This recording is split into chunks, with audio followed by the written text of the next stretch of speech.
During family dinner at my parents', my 22-year-old daughter leaned in and whispered, "We need to leave. Now." She looked pale. I asked, "What happened?" She said, "You didn't look under the table." So I looked.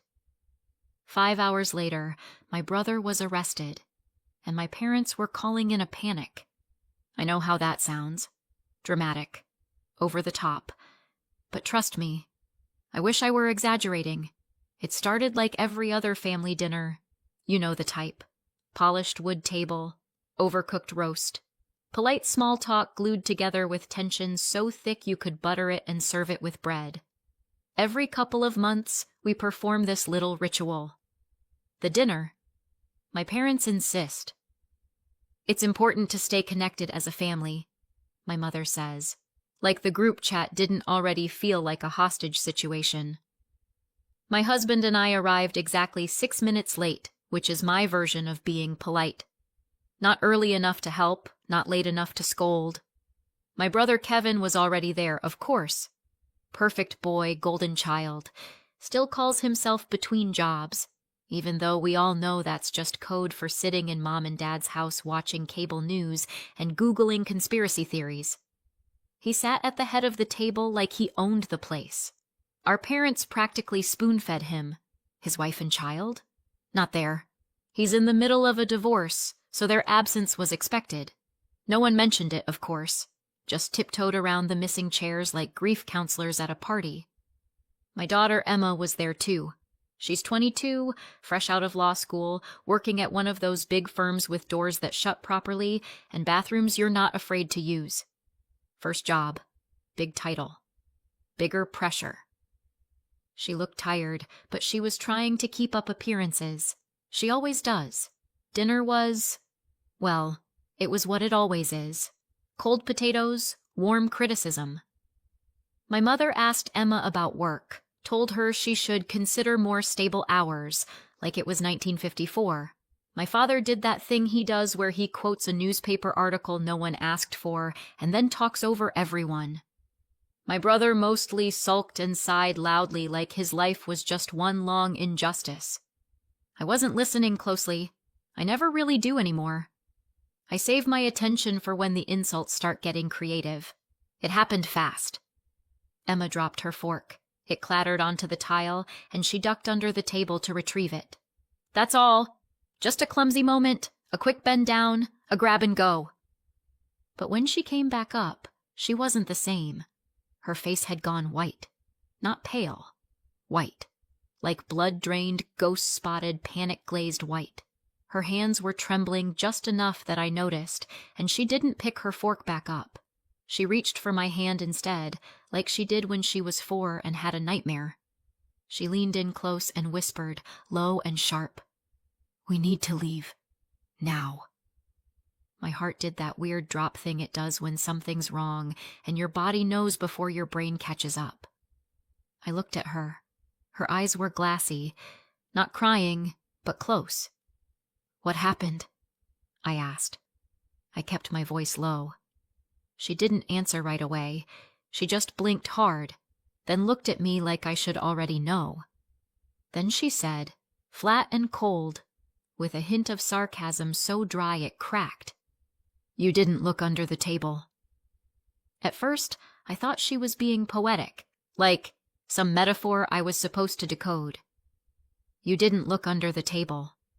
The truth is always beneath the surface. Some law school life lesson. But no, she meant it literally. I bent forward, careful not to bang my knees, and peeked beneath the table. There, barely tucked beneath one of the legs, was a small folded piece of paper. I pulled it out. Emma snatched it from my hands the second it cleared the shadows. Her hands were shaking harder now. She unfolded it, looked at it for maybe a second and a half, and then clenched her jaw so tight I heard something click. "We're leaving," she said. I nodded. My husband didn't argue. He hates being there more than I do. We made up some excuse. Emergency. Headache. Early start. Something vague and urgent sounding. My parents raised their eyebrows, but they didn't press. My brother didn't even look up. We were gone in 5 minutes. In the car, I finally asked, "What was it?" Emma didn't answer at first. She stared out the window like she was waiting for the glass to break. Then she held up the piece of paper. I looked at it, read it out loud without thinking. River Plant 573. Exclamation mark? I stared at it. It looked like nonsense, like something from a dream that stops making sense as soon as you try to explain it. My stomach was twisting itself into knots. Emma looked like she might come undone. I tried to keep my voice even. "What is it, honey? What am I looking at?" She didn't answer, just stared ahead. Then finally, quietly, "It's my password." I blinked. "Your... what?" "It's my password," she said quietly. There was no sarcasm, no eye roll, just dread, plain and sharp. I felt the air thicken in the car, my pulse in my neck. "Did you write it down?" "No." "Did you tell anyone?" "No." A pause. Her voice cracked a little. "It's Grandma's handwriting." I looked again, and she was right. It was my mother's handwriting. I'd recognize that messy, overconfident loop anywhere. The same one she used to write birthday cards and grocery lists, and now, apparently, my daughter's password. I didn't say anything. Neither did my husband. Emma kept going. "I don't write it down. Ever. I just remember it. They must have watched me type it. Or maybe they had a camera. I don't know." My chest was tight. My brain was trying to make space for some other explanation. Any explanation. That didn't end where I knew this was going. "Why would they do that?" I asked, my voice thinner than I meant it to be. "I don't know," she snapped, voice cracking. Then quieter, calmer, but colder. "But I'm going to find out." Back home, she went straight to her laptop, her work laptop, not her personal one. She opened it and logged in. I watched from the hallway, trying not to breathe too loudly. She navigated fast, focused, angry, terrified. Then she clicked something and froze. I didn't ask what she saw. She just stared at the screen for a long time.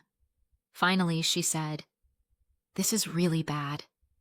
Then softer, "I know what they did." Then nothing, just silence.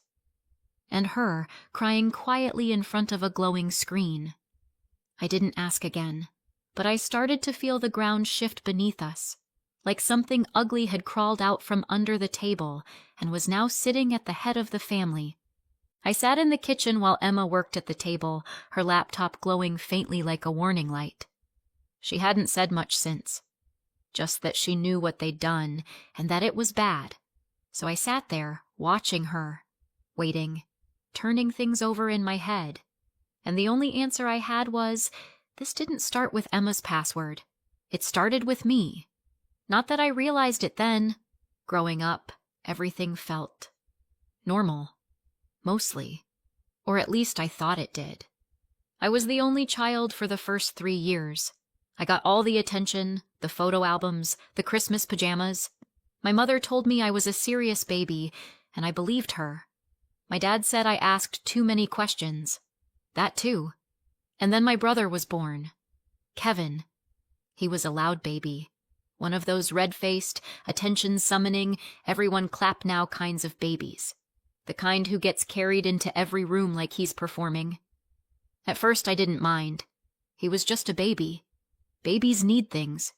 That's how it works. But it didn't stop. I remember when he was 2 and I was 5, and he pulled my hair so hard a clump came out. I screamed. My mother said, "He doesn't know what he's doing. He's just a toddler." When he was 4, he broke my Etch-a-Sketch. I cried. My dad said, "It's just a toy." When I was 8, he hit me in the face with a plastic truck, split my lip.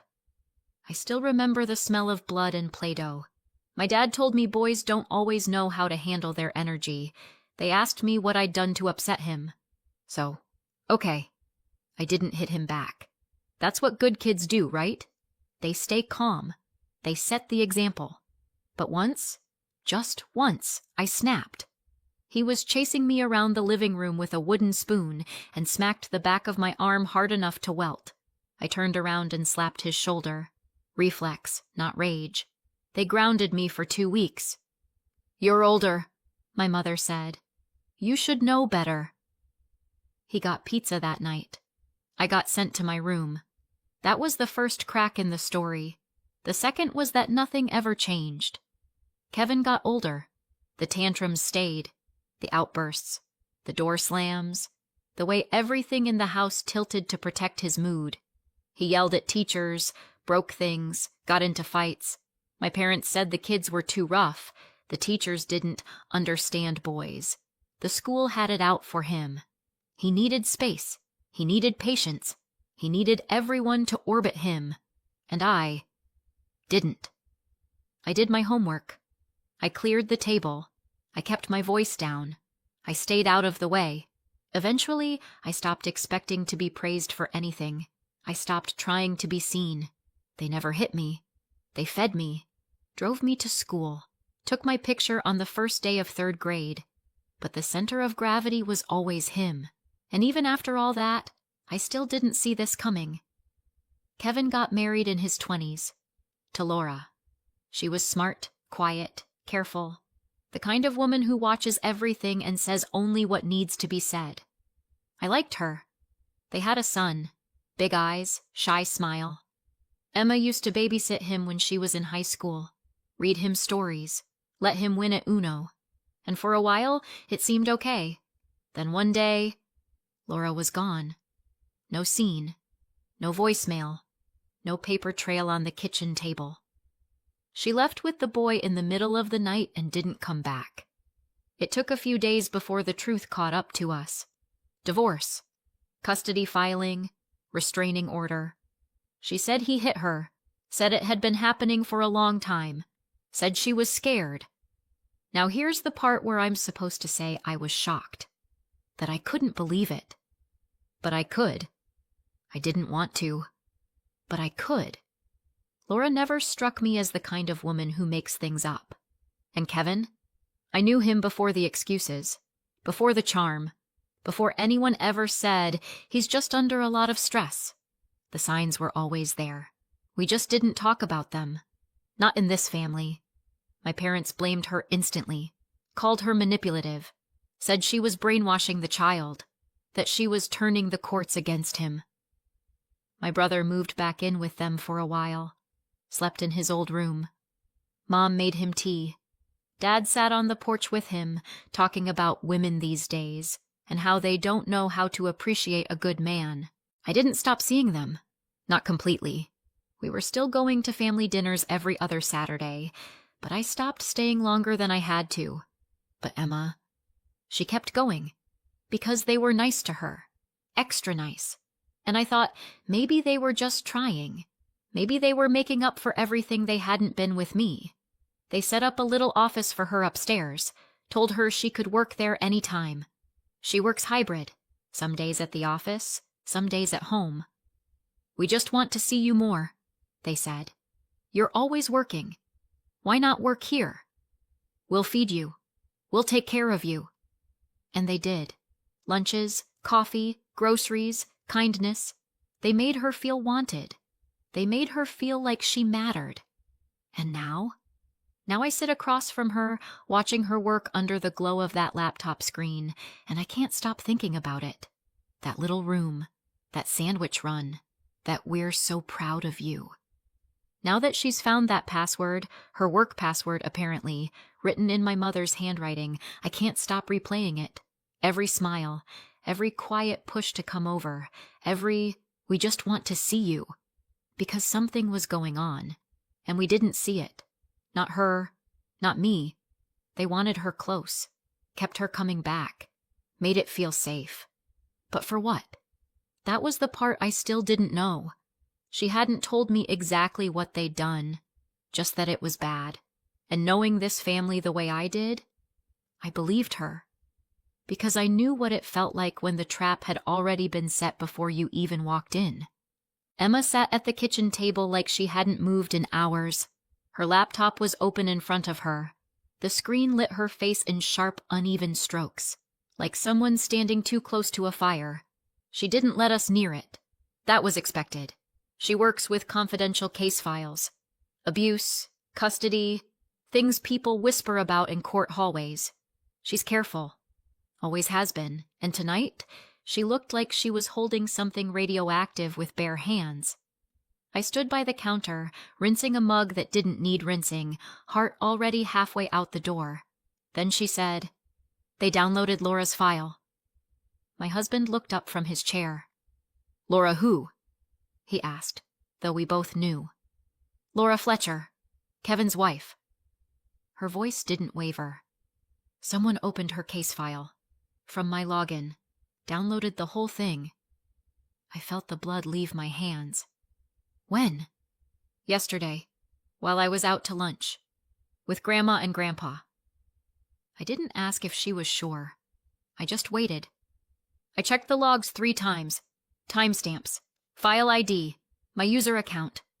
All of it. She didn't turn the screen. She didn't have to. "I didn't know she was a client," she said. "I wasn't on her case. I never even saw her name until tonight. If I had known, I would have reported it." I stepped forward, sat across from her. Not to comfort, to show I was with her. "They knew," she said. "They knew she was a client. That's why they kept inviting me. That's why they made it so easy to work there." I reached for her hand, but she pulled it into her lap, like she needed both hands to hold what she was carrying. "Emma," I said, "you didn't do anything wrong." She shook her head slowly. "It doesn't matter. It looks like I did. My login, my laptop. And now it's tied to a sealed legal case I had no business being anywhere near." She closed the laptop like it might shatter. "If anyone sees it, I'm done." I didn't try to fix it. I just sat beside her. Quiet, but there. Then the phone rang. It was my mother. Her voice a mess. Part panic, part performance. "Kevin's been arrested." Just like that. No warning. Just dropped into my ear like a lit match. "What happened?" I asked. "Laura called the police. He just wanted to see his son. She twisted it." "He went to her house?" "Yes." "He's under a no-contact order." "It was harmless," she snapped. "He brought toys. He just wanted to talk." "How did he get her address?" A pause. "He found it." "How?" "I don't know. What matters is she called the police on her own husband." I swallowed hard. Emma had stepped into the hallway. "We need help," my mother added. "Bail's $2,000. We wouldn't ask, but it's Kevin." "Of course it is. Let me call you back," I said. I ended the call before she could finish. Emma leaned against the doorframe. "They used it," she said. "The address. From the file." "You're sure?" "Nobody had her address. Not legally. And the day after someone uses my login to pull her file, he shows up at her door? Come on." We didn't want to do it over the phone. I said so, and Emma nodded. "They'll lie," I said, "unless we catch them off guard." So we went the next morning. It was Sunday, before they had time to prepare. Same house, same driveway, same stupid doormat that says family is everything. But not today. My father opened the door like he was expecting brunch. My mother greeted us with a tired smile. We went inside. Emma didn't sit. She stood, tense, solid. "You stole my password," she said. "You took me out for lunch so Kevin could use my laptop while I was gone." I stayed standing too, right beside her. My father crossed his arms. My mother looked offended, like we'd called her lazy. "He just needed to see what she was saying," she said. "It's not like he did anything terrible." "He used my login," Emma said. "That file was confidential. Everything he did, every document, it's all tracked under my name." "So," my father said, You weren't the one who looked. I stepped in. That's not the point. She's the one they'll blame. Emma nodded, eyes fixed forward. Everything we do at my firm is logged. Who accessed what and when, and someone from my account accessed a sealed case file. And now it looks like you did? My mother asked, still unimpressed. Yes, and that can bring me in very, very serious trouble. They'll understand, my father said. You didn't mean to. You don't get it, Emma said. Intent doesn't matter. It was my login. That can cost me everything. My job, my license, my entire future. It's just a job, my mother said. For Kevin, it's his life. Emma stared at them. You said you wanted to see me more. You said you missed me. Silence. You pretended it was about family, but it was about getting into my laptop. Still nothing. My mother finally said, quiet. When you're a parent, you'll understand. I took a step forward. I am a parent. They didn't speak again.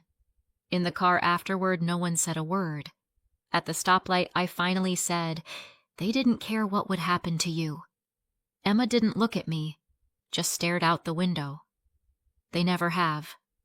And I kept driving, but not in circles this time. Emma didn't speak the next morning, but she didn't have to. She came downstairs with her laptop and a zippered folder. No makeup, no small talk. Her face had that calm, clipped expression I've only ever seen when she's either taking an exam or preparing to incinerate someone with facts. She made herself toast and didn't eat it. My husband tried to ask if she wanted a ride. She shook her head, grabbed her bag, and walked out the door. I watched the car pull away. Then I just stood there, holding her untouched toast. She didn't say, I'm reporting them. But I knew she was. And somehow, the silence felt worse than if she'd screamed. Emma came home earlier than I expected. She looked like she'd aged a year in half a day. I'm on mandatory leave, she said, before I could even ask. She hung up her coat, kicked off her shoes, and went straight to the sink for water. Her movements were slow, deliberate, like she was rationing her energy. They've opened a formal investigation, she said. I gave them everything. Logs, timeline, receipts, location data. She didn't sit right away, just stood there with her glass in both hands, staring at the wall like it might answer back. They'll be reaching out to Grandma and Grandpa next. I nodded. I didn't trust myself to say anything yet. She finally sat down at the kitchen table, her laptop still in her bag. She didn't open it. She didn't look scared. Just tired, like someone halfway through a disaster who knows there's no turning back. I wanted to ask more, what they'd said, what they might do. But I didn't, and she didn't offer. Later that night, Emma came into the living room with her laptop under one arm and her phone in her hand. She looked at me like she was deciding whether I was ready. They're blaming me, she said. The firm spoke to them today. I didn't even have to ask who they were. They said I accessed the file myself, that I didn't report the conflict on purpose, that I was trying to help my uncle. She let out a laugh that wasn't a laugh. They're not just denying it, they're rewriting it. Did you tell the firm what really happened? She nodded. And? They're not stupid, but they can't assume. Not without proof. I hesitated. Do you have proof? She raised an eyebrow. I do. And then finally, she opened the laptop, sat down on the floor, crossed her legs like she used to when she was 12 and doing math homework. Except now she was getting ready to drop a bomb on two people who had raised me. I didn't tell them yet. About this. She tapped her phone, queued up a voice recording. I didn't know if I'd need it, but I do. Emma opened her phone, found the file, hit play. A soft click. Then her voice. Calm. Edged. You stole my password. You took me out to lunch so Kevin could use my laptop. A beat of silence. Then my mother. He just needed to see what she was saying. My father, flat. So? You weren't the one who looked. Then my mother again, sharper. It's just a job. For Kevin, it's his life. Emma hit pause. That should be enough. She opened an email draft, attached the file, typed nothing in the body, just dragged it in like she was dropping off evidence at a courthouse. She hit send. Then she closed the laptop and sat still for a long time. Kevin didn't stay in jail. We didn't think he would. They let him out on bail the next day, just in time for lunch.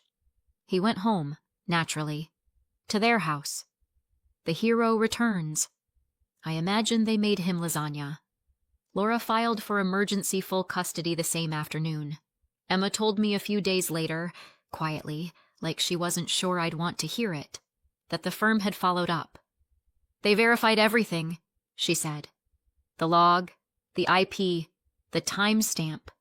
It's airtight. She was still on leave, but she didn't look lost anymore. Just steady, worn down, but standing. She sat beside me on the couch that evening, arms folded, eyes on nothing in particular. I keep thinking I shouldn't have done it, she said. Reported them? She nodded. It feels like I ripped the family in half. You didn't, I said. They did. They're old, she said. They didn't understand. Maybe I should have just let it go. I turned toward her. You didn't ruin anything. You didn't destroy this family. You defended yourself. You did the one thing no one else ever did. You chose not to be used. She blinked fast and looked away. I keep wondering if it was the right thing. It was, I said. I should have done it for you. A long time ago. And for the first time in years, I felt like I had actually done something right. The consequences came quickly. Kevin lost everything in court.